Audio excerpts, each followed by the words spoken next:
Hey there, folks. Welcome to another episode of Rise Like Lions. I'm Kevin. I'm Dave. And glad you could be here. And good to be back with my buddy Dave again, which is always nice. We are going to be talking about an issue today that I know we both have, important. I don't know if they're important anyway, but we both have opinions on it. That's for other people to decide whether they're important or not. But I think it's an issue that we've been discussing and wrestling with, like a lot of people have, especially on the Canadian left, but just in general in Canadian society. And so the issue today is about the conflict in Israel and Palestine, and how, in particular in Canada, this conflict can or cannot, it seems, be spoken about. And so there have been a number of things recently that have occurred which have really brought this issue to the forefront. And so today, what I want to do first is lay some of those issues out, and then Dave and I are going to dive into it a little bit and try and tease apart the different aspects of this issue today. And so maybe to start out, I think it would be a good idea to just, before we get into looking at some of the various incidents, let's call them, that have happened over the last few months, it's good to sketch the broad parameters of this situation in the world today, of this conflict, and also to sketch the broad parameters of why it's so challenging to talk about the conflict taking place in Israel and Palestine. And so it really is almost a situation like in the Odyssey, right? So we're going back to Homer. This is how old school we're getting in terms of our references today. But there's this one moment in that journey where Ulysses is sailing his ship, and he has to sail it between two scary sea monsters, Scylla and Charybdis, and each one is equally terrifying and would totally destroy their little vessel. And so you had to sail right down the middle. And this is what talking about Israel and Palestine feels like today in Canada. And so on one side, one scary monster is the fact that, first of all, anti-Semitism is a real thing. It is alive and well in Canada. It's alive and well in North America. And, there are really bad actors who are anti-Semitic, they're anti-Jewish.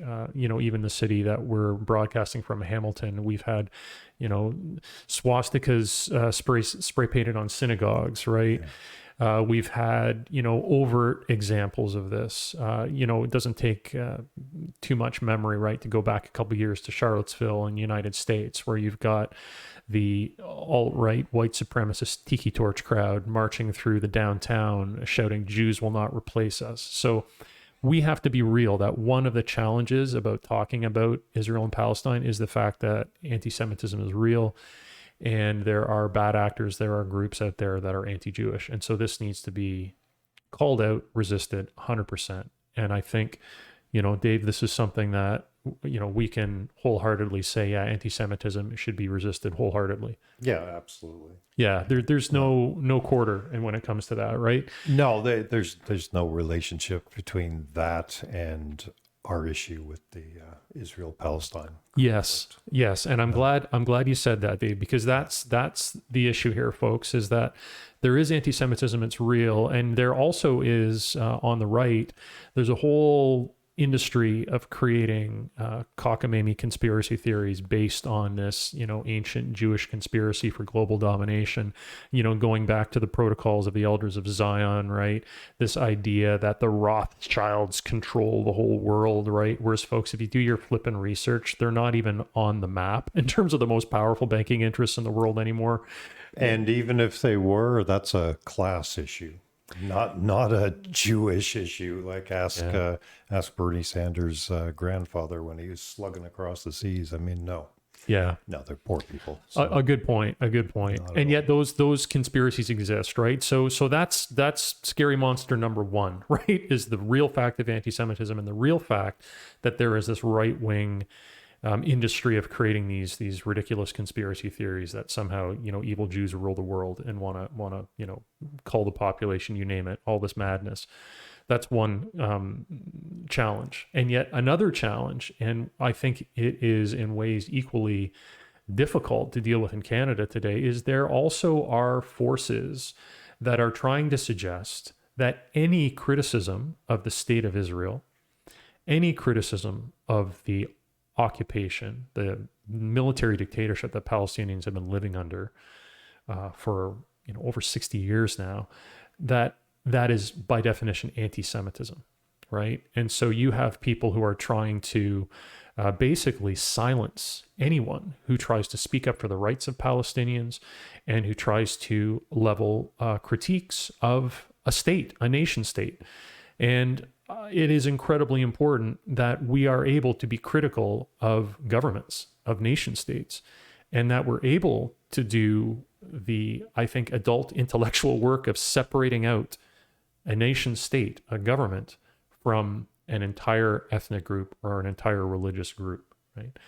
And it seems like the forces that are trying to tar anyone with the brush of anti-Semitism for criticizing Israel are playing a dangerous game, because they really are trying to conflate this idea that you can't be critical of a government without also denouncing and being critical of the whole people, right? It's very hard to sell those arms and everything if you don't get to conflate it with anti-Semitism or something else, because this is an issue, again, of class and right-wing politics, right-wing solidarity. Definitely. And so Dave and I are going to get into these issues more as we dive into some recent events that have been taking place in the media. But very first, I think it is important just to do a brief overview for folks who maybe they know something's going on in the region. They're not entirely sure about what it is, what the conflict is, and what conditions Palestinians live under. So I'm going to just quickly show a map. And I think this is a map that some people have seen, some other people maybe have not. But why this map is useful is it's a map of Israel, and it starts out pre the formation of the State of Israel. So the State of Israel was created in 1948. So in 1947, you actually had Palestine, which is what Israel used to be. It used to be the country of Palestine, and the majority of the land in that territory was occupied by and owned by Palestinians. However, you did have a number of Jewish people living in that area as well. And historically speaking, in that region, that's just the way it was. You had Muslims, Jews, and Christians actually living in many places throughout the Middle East. And generally speaking, living in peace for many, many years in that region, especially under the Ottoman Empire, which was basically knitting together, the Middle East and North Africa before World War I broke out. So you have a situation before the founding of the State of Israel where there are Palestinians, Jews, Muslims, Jews, Christians, all living together in Palestine. Then there is a plan for the creation of the State of Israel. It's created, under the auspices of the United Nations, and it divides up the land in this region between an Israeli state and then, Palestinian state. But of course, right off the bat, I think you can see there was issues because, the Palestinian quote unquote territory was bisected, right, by this new State of Israel. And so right off the bat, what happened in 1948 when the declaration was made, the State of Israel was founded, is there was a war. And what this war led to is the creation of hundreds of thousands of Palestinian refugees. And, estimates are around 700,000. And some people might quibble back and forth about the numbers. But there is no disputing that hundreds of thousands of people were forced out of Palestine and into neighboring countries, right? Jordan, a lot of them, Lebanon. And so this created a crisis, a humanitarian crisis right off the bat when the State of Israel was founded, and a crisis that really has never been resolved to this day. And so what happens after that war is Israel gains some more land, And then there's also another war that happens in 1967. And this is a war between Israel and the surrounding countries. Egypt, I believe, Jordan, the different Arab nations, war with the state of Israel. And after that 1967 war, Israel occupies more land and basically occupies all of the remaining Palestinian territories, what's known as the West Bank and the Gaza Strip. And so over time in this area of Palestine, you basically have territory that is increasingly taken over by Israel. And of course, Israel has stated repeatedly and openly that it is a Jewish state. And so you really have a situation where there is the assertion of one religious and ethnic identity over all of the others in the area. And that basically Palestinians, first of all, hundreds of thousands were forced out through what's come to be known in hindsight as legitimate ethnic cleansing. I mean, they were run out of their territory because they were Palestinian. So there's that issue. And then there's also the issue of today, the conditions in which Palestinians live. And so I think the important thing to maybe do now is to look at what has come out recently. So this has been known for decades that there are serious political and human rights issues in terms of this transition we can see in the map between a state that was a multi-ethnic, multi-religious state with a lot of Palestinian population to a state where many of the Palestinians have been forced out, but the remaining Palestinians either live as really second-class citizens within Israel, or else they are trapped in what people have called large open-air prisons, so the Gaza Strip and the West Bank. And so what has been happening recently, which is very interesting, is that this information has been coming to light more. And there are people that are actually speaking out about these human rights issues that are happening in Israel-Palestine. And there are very prominent organizations that have up till now been not as vocal as they could or should be. And so some reporting came out at the beginning of this year. And there is a human rights organization called B'Tselem in Israel. And it is a Israeli Jewish human rights organization. And they issued a report in which they said that basically what was happening in Israel-Palestine was they actually call it Jewish supremacy. And they say that Israel is best described in terms of apartheid, a regime of Jewish supremacy from the Jordan River to the Mediterranean Sea. And so this was important. And this is an Israeli human rights organization, because for years there has been a battle in public discourse and in politics about, can you call Israel an apartheid state, a state where basically there is forced division between ethnic groups, between Jews and Palestinian Arabs.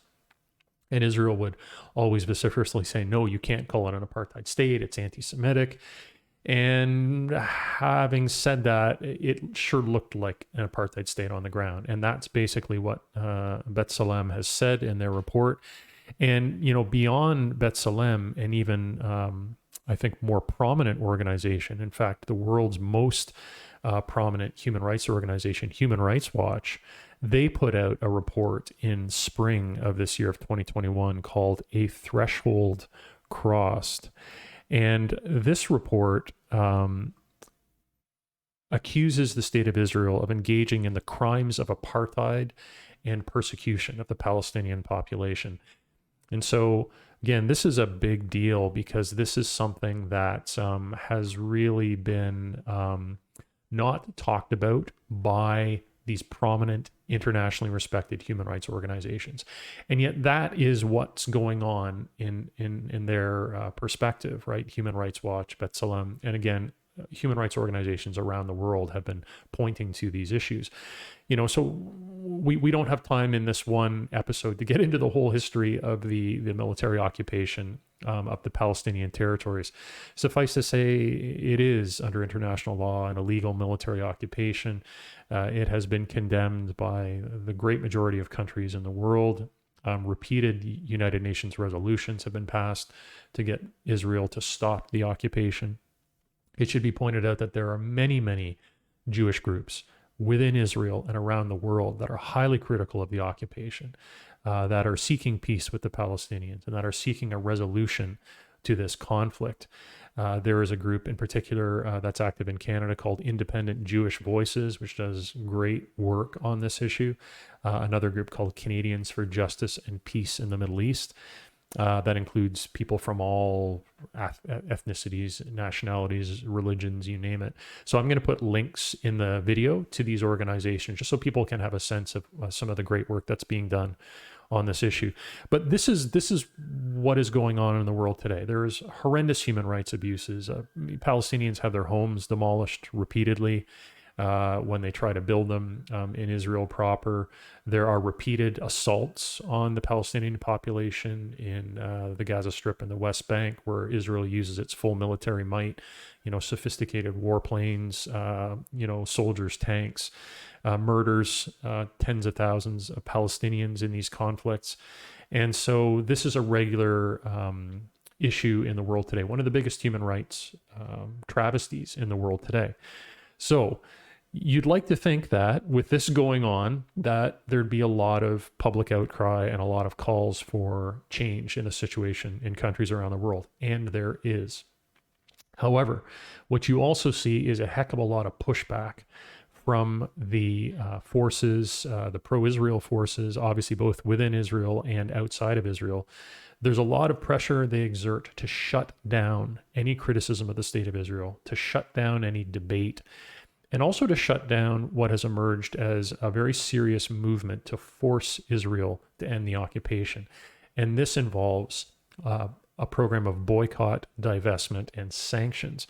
So this is where you are basically trying to organize people to boycott products that Israel is producing in the West Bank and Gaza Strip, but also just boycotting Israel products in general. This is something that people have done to countries throughout history, and it can be very useful, it can be very powerful, and it's something I know Dave and I have talked about in the past, and hopefully we'll get into in our discussion. It's been used very effectively at other times throughout history. So there is a real attempt to stifle any kind of discussion or debate about this issue, about trying to force Israel to adhere to international law and do the right things. And in Canada, this has become really quite a recurring challenge. And I just want to give you some examples of what's been happening recently in Canada that show how difficult it can be to speak out about this issue and the kind of backlash people can get when they try. So, recently there was a situation where it's the School of International Human Rights at the Faculty of Law at the University of Toronto. So the University of Toronto is, arguably Canada's most prestigious university. It's an international institution. Their Faculty of Law have an international human rights program, and they were wanting to hire a director for this program. This is in 2000, around, May, June 2000. And they did an international search, and they settled on a candidate, Dr. Valentina Azarova. She's a lecturer at the University of Manchester, a scholar based in Germany, well-respected scholar on international human rights. And so this appointment, it seemed by all intents and purposes was going to go through. She was offered the job, and then all of a sudden everything ground to a halt last July. And the university all of a sudden backed off the appointment and said, oh, well, we're going to rescind the job offer. Well, this seemed fishy to a number of people. And so an investigation was done into what was going on behind the scenes. And so an investigation was done by a judge, Thomas Cromwell, and he found that there had been pressure applied through back channels onto the University of Toronto Faculty of Law pressure to rescind the job offer to Valentina Azarova because Azarova had spoken out on behalf of Palestinian human rights. So as a scholar, and again, you've got to think about this, folks, as a human rights scholar in the world today that is worth that name at all, how could you not be speaking out to a certain extent about Palestinian human rights? I mean, maybe it isn't the sole focus of your research, fair enough, but my God, it is unavoidable. It is widely known around the world today as one of the most important human rights issues. So obviously she did some research on the Israel-Palestine conflict, speaking out on Palestinian human rights. And it came out that there is a donor to the UofT, a big donor, Judge Spiro, who was actually asked by a member of the Center for Israel and Jewish Affairs to question this appointment, and especially to bring up the impacts it might have on fundraising for the University of Toronto. So you got to think about this. A judge who's a big-time donor to UofT basically brings up to UofT in a fundraising meeting and says, oh, I don't know, if you hire this person, it's going to really hurt the fundraising, right? And then there's all of this insinuation of kind of backroom conversations that happen. Now, Judge Cromwell's report came short of actually accusing UofT of, formally nefarious activity, but the report was damning enough that the UofT backed off, and so this was a victory. And unfortunately, I'm going to call it what it is, which is a rare victory these days, where an institution that pressure was applied on them to silence discussion of Palestinian human rights, where the institution actually lost. And I just want to point out one of the reasons why this happened, like why this turned out on the side of free speech and on the side of legitimate criticism of the state of Israel and legitimate forwarding of the cause of Palestinian human rights. And part of the reason is because an important organization and the members in that organization stood up, they used their voice, and they spoke out on behalf of Dr. Azarova. And the organization I'm referring to is the Canadian Association of University Teachers, CAUT. And CAUT is the sort of governing body for all of the professors at all of the universities and colleges across the country. And so it is a body which looks at post-secondary education policy countrywide. And it also looks really closely at issues of academic freedom, at free speech, at the ability for there to be free inquiry at our universities and colleges in Canada. And this is something that as a post-secondary educator, I feel is incredibly important. And full disclosure, I'm also a delegate to the Canadian Association of University Teachers. So this is a body that I'm a part of. But CAUT did something really important. They said to UofT, listen, you're violating the basic premises of academic freedom. You're violating the basic premises of freedom of speech because of what you've done to Dr. Azarova, and therefore you need to overturn this. You need to make it right.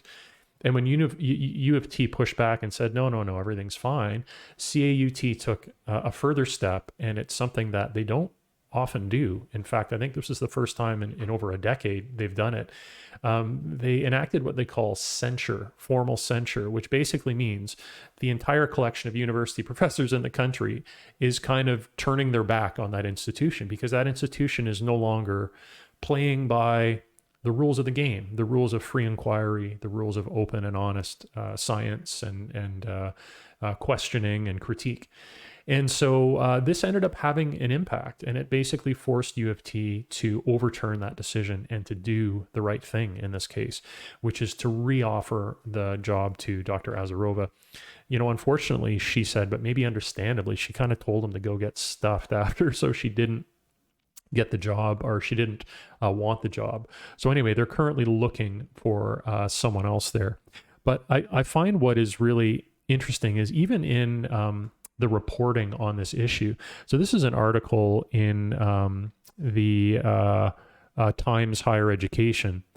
And what it is looking at is the fact that there was not just this issue with Dr. Azarova that was playing out, but Another issue is right now taking place where you have, and actually, sorry, it's this other article here. The Times Higher Ed article was mostly on Dr. Azarova. This is a CBC article on the same issue.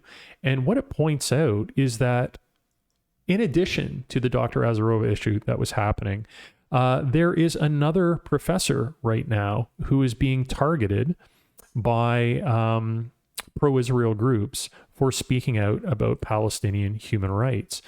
And so, it's down here. So University of Toronto professor, Dr. Rikita Goel, she has been, she's a professor in the School of Medicine, Family and Community Medicine, and she signed on to a letter supporting Palestinian human rights. 3,000 people signed this letter. And yet, just because she was one of those 3,000 people, she's been targeted by a campaign to basically fire her, right? To remove her from her position.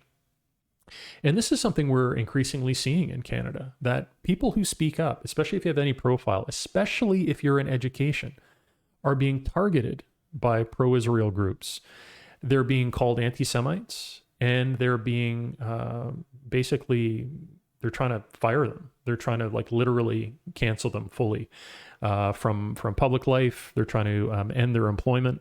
And so this is a serious, serious issue. So this is playing out in post-secondary right now in Canada. And there are other examples I could go into, but in order to keep things a little bit short and get to the point where we can talk about this. Another thing recently came on our radar about this issue. And this is about education too, because education is a very important battlefield where this issue is being fought out, right? So clearly, some people understand that education should be a place where we ask critical questions, where we actually teach people about what's going on in the world, and where we hopefully try and make things better, right? So some people understand that about education, but they don't like that. And so they are targeting education as a forum for free speech and free dialogue. And this is happening in post-secondary, but it's also happening at other levels too. So recently you had a prominent anti-racist activist in Toronto named Desmond Goel. And Desmond Goel, I've seen him speak years back. He is a really articulate, very passionate defender of basically human rights, free speech, you name it. Desmond Goel is on the right side of most issues from what I've seen. And he recently gave a presentation. Desmond Goel is also a black man. And so he was giving a presentation to the Toronto District School Board about racism in the Toronto District School Board. But what he brought up, which made his talk controversial, was that he said there is a high degree of anti-Palestinian racism in Toronto schools. And so in an article in a blog called Yes Everything, it's a great blog, great article. I'll put a link to it below the video. Desmond Goel talks about what he discussed at the talk. And so I just want to read a little bit of this because, it's good in his own words to hear about what he's talking about here. So he says, a black student is suspended from school for saying the words "Free Palestine" during morning announcements. A book that includes journal entries of Palestinian children is banned from school libraries. An educator sharing anti-oppression resources on Palestine for colleagues on an opt-in basis is put under investigation, and his mail-out is canceled. A student who comes to class wearing a keffiyeh, a traditional Palestinian scarf, is told to remove it or get out. Students who object to history lessons that erase Palestinian existence are told they are anti-Semitic. And so Goel goes on to say that anti-Palestinian racism thrives at the Toronto District School Board through a regime of silencing. And he's basically calling out this same effect that's happening in post-secondary institutions. But what's chilling, I think, in this instance is that these are students, right, who are being... I mean, it's one thing to try and attack faculty who faculty in post-secondary, although I certainly defend their rights and defend my own rights, they're in a privileged position. And to a certain extent, it comes with that role that you will be attacked, you will be challenged. It is a job, you are getting paid for it. You do have some protections and whatnot, but students are supposed to be there to learn. We're supposed to be nurturing and protecting them all, not just faculty, but the entire community. The fact that they're being silenced, they're being threatened, they're being shut down, they're being thrown out of school for simply raising questions of Palestinian human rights. This is incredibly concerning.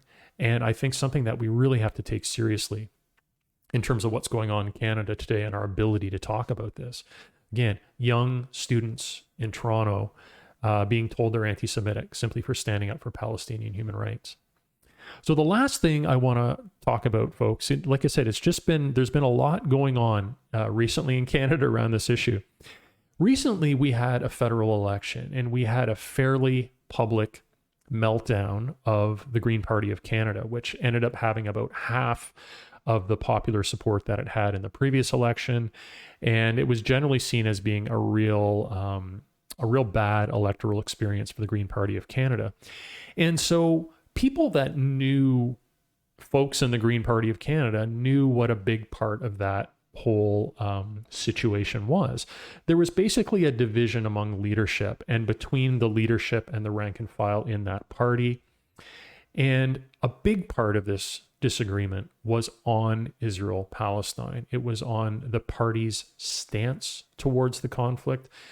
Would the party support Palestinian human rights? And so you had a very strong faction in the Green Party. You still have a very strong faction in the Green Party that is very principled on this issue, that is anti-imperialist, that is saying that if we're for human rights, then we have to be consistent.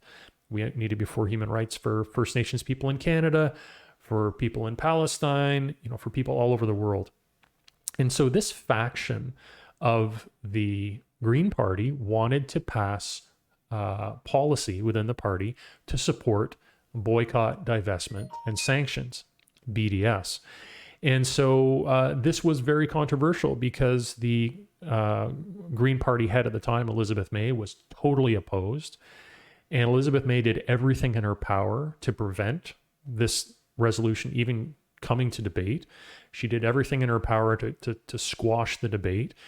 And when it finally turned out that she was going to lose, she, kind of forced a compromise with one of the other Green Party leaders, Dimitri Lassaris, and, got sort of a watered down version of the resolution passed.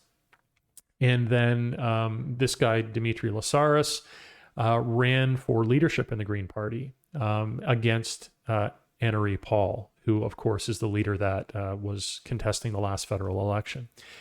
And so in this whole leadership race, Anna Paul is sort of a staunch supporter of Israel. She is someone who has suggested that criticizing Israel in terms of the occupation is anti-Semitic. She is someone who has suggested that Dimitri Lassaris and other critics of Israel are anti-Semitic. She has staked out this position, as have some of her key supporters in the Green Party, key supporters and advisors. And so that was a huge battle that was dividing the party. In the leadership race, it took 8 rounds of voting before Anna Paul finally edged out Dimitri Lassaris. It was a very, very closely contested race.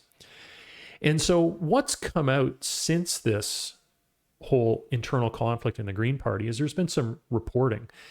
But what the reporting in mainstream news sources has tended to do is to completely leave out the fact that a big part of the dispute was about the position on Israel and Palestine. Instead, what is focused on is the fact that Anna Paul is a Black woman. And the idea being put forth by mainstream media is that why the Green Party has rejected her leadership is because they're just a bunch of racists, who don't like Black women. And this is highly problematic. And there's a great article that just came out by Eve Engler, who is an excellent author on Canadian and global politics. And what Eve says, I think, is really important is that, listen, to suggest that racism, or misogyny had nothing to do with Anna Paul's experience would be wrong. And he's not suggesting that. I'm not suggesting that either. I can't say that. And in fact, knowing the country we live in today, I think it's probably likely that it did play some sort of role.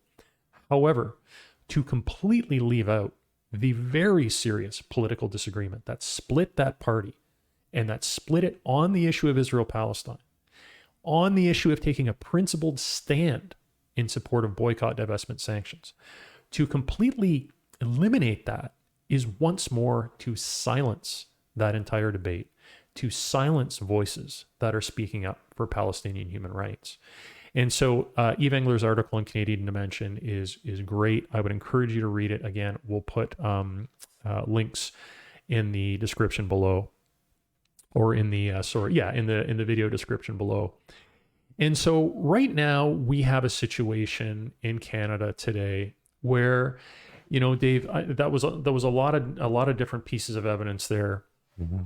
But the reason why I wanted to get them out there is because this is the world we live in right now. I mean, this keeps coming up over and over again. And I'm just kind of curious, Dave, in terms of, because it was you who alerted me to the Desmond Cole piece. What were you thinking when you saw that piece and saw what was going on? Well, first I had the exact thought you just mentioned with the Green Party. It was kind of reversed, where I had a thought of maybe they're coming down a bit too quick and hard on him, especially since, as you said, a person of color, excuse me, in that kind of position, speaking about racism to begin with, when there really is nothing else left for someone to be critical of someone else who is critical of the treatment of Palestinians. It does come down to that. It's all that is left. And no, it is true that with all of them, it wouldn't make sense that it's racism there, but does that ever matter? It's a perception, right? Mm-hmm. People will think you're all Arab. Arab equates to something they see as very foreign, very unusual, even though, of course, there's, Toledo in the U.S., for instance, was founded so early by Lebanese who were, many of them from Palestine in that area. So, right away, I thought exactly what's being accused of those who were suspicious of Anna Paul's stance and saying, oh, sexist, oh, racist and everything. I thought that's what they were doing. They're jumping in right away with him. But the fact is, it is true. It can influence your, greatly affect your fundraising. Mm-hmm. But maybe like with so many other things, we have to get around to some populist action again. Is there really a problem with the fundraising if you're not only getting it through a handful of uber wealthy people who were born into like 7-9 generations of wealth and don't want to ask where it first came from? Yeah. So I just want to, you raise two things. You always raise really interesting issues. The first one I think is a great one, which is the Anna Paul situation. It's this idea that two things can be true. Two things. Right. And I think, you're right in that. Yes, I couldn't say I'm hearing from you. We both can't say that Anna Paul has not faced struggles in relation to being a black woman in a position of leadership. That's understandable. And yet it can also be true that she has highly problematic views on Israel-Palestine, and that she has unfortunately played that game. Like we talked about in the beginning, that Scylla and Charybdis, we need to steer the ship opposed to the crazy right-wing anti-Semitic tropes, but also this tendency to tar anyone with the brush of anti-Semitism. And, so both things can be true, that yes, she has her own struggles, her own experience, her own identity. And yet on that issue, she was wrong, I think, and I think that split the party. Many worry about, and I've seen the arguments, they worry about that maybe even acknowledging the issue, that calling it apartheid or anything else plays into those right-wing things. And no, I would say playing games like this, playing like pretend, because it is a fact. You got another word other than appalled? Give me that other word. Yeah. But the fact is, you showed the maps. This is what has happened. Yeah. And we do know it's not a question of any doubt at all. Settlers go in, cute name for them. Criminals go in and steal land and homes. Soldiers back them up because they have only one policy, a racial one. Right? Or there would be Ethiopians would not be complaining right now. Ethiopian Jews would not be complaining right now about the hard time they have. Definitely. About most of the time they can't even get in. They remain in border camps. Tell me it's not racial. Of course it is. Absolutely. Definitely. You're so right. And that's the thing. Like, I think what we're talking about with this issue and why it's important is that there's a lot of different things, right? First of all, it's the actual issue of Palestinian human rights, front and center. That is incredibly important. But secondly, it is this real challenge to speak truth about all of these difficult issues in a country like, Canada, which like to pride ourselves, just like the States, as being this sort of bastion of freedom, and you can say whatever you want about anything. Yeah. And this is where there's a little bit of difficulty, I find, even if, we're a lefty podcast, we've been pretty open about that. And yet I'm quite critical of some folks, some segments of the left when it comes to this issue of censorship and free speech, because, I have seen people on the left calling for YouTube and Twitter and Facebook and big tech to censor people. I've called for, large scale deplatforming of people if you don't agree with what they're saying, for shutting down their ability to speak. And the unfortunate thing is, I've also been around long enough to see all of those tactics used against the left very effectively, and in particular used against people speaking up about Palestinian human rights, speaking up against war. I've seen that happen. Right. And so it's a real dangerous thing to say, let's give the state more power to silence us, right? I don't see that. I don't know how you square that circle. No. But you said something earlier, Dave, that I think is useful, but you can sometimes understand where the impetus comes from, right? Yeah, absolutely you can. But it's tough. But yes, you're right. We do have to get back around to having open conversations again and calling things what they are carefully. Mm-hmm. It's apartheid. It's racial based. That should be changed. It also is true that there are others who will use anything possible for their little agenda and stuff, for their supremacy agenda, right? Definitely. And we can't allow that to scare us off anymore. Yeah. Or at least to not defend those who are speaking up. And they're just doing honestly, simply, no rancor or anything. I don't hear that from Desmond Cole. Have you? No. I've never. No, especially when it's someone like... So Desmond's so consistent. And I think that's why when you hear it from people like, Noam Chomsky, for instance, he recently gave a talk at McMaster. Unfortunately, because it's COVID, it was a virtual talk at McMaster. So McMaster, for folks who aren't located in Hamilton, is our university, McMaster University here. And it is it's a great institution, gets interesting scholars in from around the world to give talks. And Chomsky has been to Mac in person. I've seen him speak there, and they were wonderful, wonderful talks.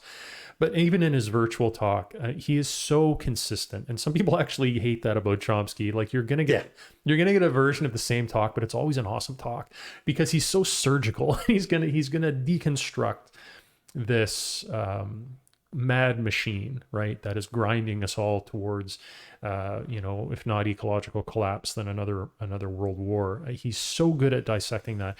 And so that he's consistent as a thinker and as a moral compass, and he has always been consistent on Palestine too. He's been a staunch defender of Palestinian human rights. He's a staunch defender of human rights across the board. And I get the same sense having known Desmond for, I guess it's been about 10 years since I saw him speak. It was a long time ago. And ever since then, I mean, every time I've seen his name crop up, he seems to be saying the same stuff, right? So these people they're not cherry picking. It's like Dr. Azarova. She's a human rights scholar, well-respected scholar of human rights. She didn't just build a whole career around trashing Israel, right? Like, so these ridiculous assumptions that people make that this is some sort of that it's always kind of targeted when it comes from that principled, consistent place. It's just not. And I would say the same thing about Eve Engler. And you're right when you said he takes a lot of heat for his writing on this issue. And I know people on the left have tried to trash him as being, anti-Semitic and whatnot because he's critical of Israel. And this is something that I just think, the Canadian left, you got to think of principles at a certain point. And some principles really are bigger than your own little political camp. And our ability to speak truth and to actually get to the root of things, our ability to question and to be challenged on our beliefs, these things really they're greater than your own little place on the political spectrum. They're greater than your own sense that you're right and everyone else is wrong. Like if we move away from that as a society, our ability to question, to challenge, to have open inquiry, especially in our flipping universities and schools, we're in trouble, eh? And the effect quickly goes much further because, speaking of apartheid, we go back to the South African situation. Yes. Here it is. Things have gotten resolved. They finally got that settled out. The result of the equivalent of BDS, boycott, divestment, sanction, beginning with Canada in the early 70s. Yeah. Nobody, inconvenient to talk about that. I'm glad you point that out, though. Yeah, pretty boy's father. Yeah. And, then, so that's all been settled. So then it's realized, my God, this was a racial problem. It was apartheid. It was bad. And therefore, it is fully legal to do whatever you have to do to butt up against that to try and get resolution when there's no other recourses. Yes. So Mandela did that, and so did others with him. And what does our conservative prime minister say? He says, they can't travel to here. They are criminals. That was not true. Yeah. When you have a corrupt government that is making crime of you defending yourselves and trying to get rid of a system that's already twisted, and that is the problem. That is actually the crime. Yeah. That is fully legal. He knows that, but it doesn't matter. See, when you get to silence some, you can take it further. Yeah. And in the end, you can say that. So same can be said. How many do we not know about? They simply slip through. Yeah. And like Desmond and like the others you mentioned, they just never got to there. They, in fact, went, oh, my God, I just can't. And they go crawl away, or there goes their soul, so they figuratively kind of cut off their lives, they cut their souls. You're right, Dave. There is, I think the big problem is the chill effect, right? And so it's the voices you simply never hear. That's the kinder term. I'm going right for violence. Yeah. But chill effect. Yeah, yes, it's the voices you never hear because people do an internal calculation and they go, I'm just not going to talk about that, right? And what's really interesting, Dave, is too, I've got to be just briefly real here about my own experiences as an academic, as someone who has been targeted for speaking out about Palestinian human rights in the past, and I won't get into it. I probably can't get into it for employment reasons, but and I'd be lying if I said it hasn't made me think extra hard about when and how I do it, right? Which is just something that, not proud to say that, but that is a fact. Like, you do factor that in, right? Now, having said that, I do think it's still important to err on the side of speaking out, right? And I think that that's what we're seeing more of it. It's very exciting to a certain extent, right? To see this, that people they're less willing to just take the smackdown. Right. They're pushing back and they're being vocal, And to me, that's one of the things. So I always like to leave off, if possible, with what can we do about this, right? Yeah. And to me, one of the big things is we have to support, like, first of all, let's be real. We have to speak up, right? But we also have to support when people speak up. And when that smackdown comes, when someone tries to tar them with the brush of anti-Semitism or try and, whatever other smear, we've got to rally behind those people and say, no, it's not going to work this time. Yeah. Yeah. And also, if it's at all possible for you, man, jump in that deep end. It's not true that that's the best way to learn to swim, but it is the best way when it comes to speaking out and comes to understanding others who are speaking up. Yeah. Some of us, we've thrown away everything so that we'll never have that hesitation at all. Mm-hmm. But if everybody did that, there'd be nobody in place. You know, you wouldn't be able to influence all those students and the culture at your union as well as with other organizations, right? Yeah. So it takes all kinds. We all have to do it. And yeah, the biggest thing you can do is don't back down. Don't back down anymore. Yeah. You know, backing down, especially on behalf of someone else, you want to do it for yourself. You want to go, well, maybe I shouldn't say that or anything, but get your claws out the moment you see somebody else. Even if maybe you'll find out after, okay, maybe it's not so right what they're saying. Maybe it's not so inconvenient, but their right to say it matters. Yeah, and that's what solidarity is all about, right? I mean, that's a word that gets thrown around a lot, but there are so many tangible ways. Yeah, there's so many tangible ways to express it. And one of the ways around this issue that's very important is, yeah, you're right. Come to the defense of people that speak out yourself, and do some reading, do some research. And to that point, folks, we are going to have, like I said, some links in the video below. This is obviously an issue with some complexities for sure. And yet also it's not that complex that you can't understand the fundamental issues on the ground in the sense of who has power, who's abusing it, and what human rights need to be. I want to throw in another protected. Little thing that often Chomsky's fond of saying, since you brought him up. Yep. And when really push comes to shove with him, he says, you know, don't listen to doomers, because the fact is everything does get better. And just the fact so many of them have taken those chances with their careers and spoken up, that we're even talking about it right here. And that's because others have and whatever. Yep. There is more daring about these things. It is not going to get to take hold and just seethe underneath like is desired by some out there who have all the money, all the power, all the say. It's a great thing. Everything is getting better. Yeah, and that's good. That's an uncharacteristically hopeful note. But I like it, Dave, and I sincerely feel that way. Yeah, and I agree. And so at the end of the day, folks, you know, what are we saying here? We're not saying there's no such thing as anti-Semitism. Yes, there is. What should we do? Resist it, call it out, fight against it, 100%. However, the situation in Palestine is completely untenable, and Palestinians are human beings. Their human rights matter. They must be defended. The military occupation has to end. These things need to happen too. And so we all need to push for that and stand up for that as much as we can. And so, folks, thanks for joining us for this episode. Again, there's going to be links down below, and we are going to hopefully generate a little bit of dialogue through this episode. So if you've liked what you've heard, please feel free to subscribe to the channel, to like the video, maybe even share the video with a friend. You know, that would be great. But anyway, thanks very much, folks. We'll see you next episode. Thank you.